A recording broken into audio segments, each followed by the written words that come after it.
स्वस्तीत्युक्त्वा महर्षि सिद्धसङ्घाः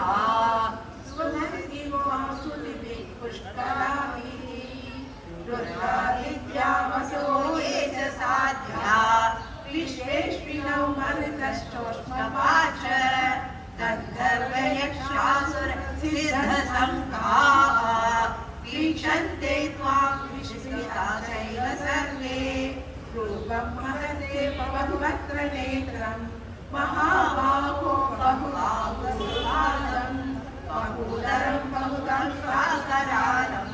दृष्ट्वा लोकाप्लव्यतितस्तथाहं नभस्पृशं दीप्तमनेकवर्णं व्याताननं दीप्तविशालनेत्रं दृष्टा हि त्वां प्रव्यतितान्तरात्मा तुतिं न विन्दामि शमं च विष्णो दंष्ट्राकराणि अनुचेमुखानि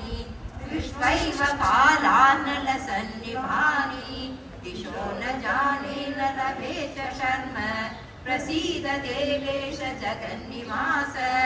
अमी च त्वां धृतराष्ट्रस्य सुहृदाः सर्वे सहैवावनिपालसङ्घैः भीष्मो द्रोणसूतपुत्रस्तथासौ सहास्मदीयैरभिबोधमुख्यैः वक्त्राणि ते त्वरमाणा विशन्ति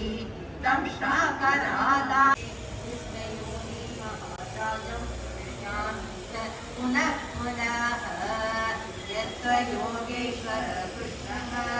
यत्र पार्थो धनुर्धरः तत्र देवीयो भूतिः निर्वाणी निर्मम यत्र योगेश्वर कृष्णः यत्र पार्थो धनुर्धरः तत्र देवीयो भूतिः निर्वाणी निर्मम श्रीमद्भगवद्गीतासु उपनिषत्सु ब्रह्मविद्यायां योगशास्त्रे श्रीकृष्णार्जुनसंवादे मोक्षसंन्यासयोगो नाम अष्टादशोऽध्यायः। ॐ तत्सत् विदच्चरपदभ्रष्टं माता कृष्णस्य तत्सर्वं शक्यतामेव नारायण नमोऽस्तुते विसर्जविक्रमासानि पदपादाक्षराणि च न्यूनानि चातिरिक्तानि क्षमस्वोत्तम सर्वं श्रीकृष्णार्पणमस्तु सर्वफलं श्रीकृष्णार्पणमस्तु।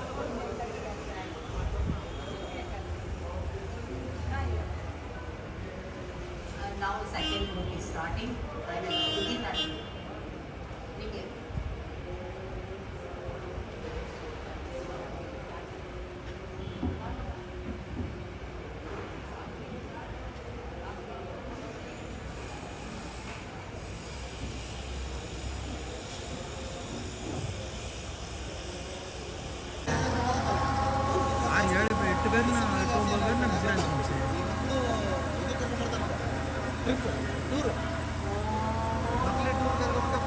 ಡಿಸೆಂಬರ್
मातुलाः श्वशुराः पौत्राः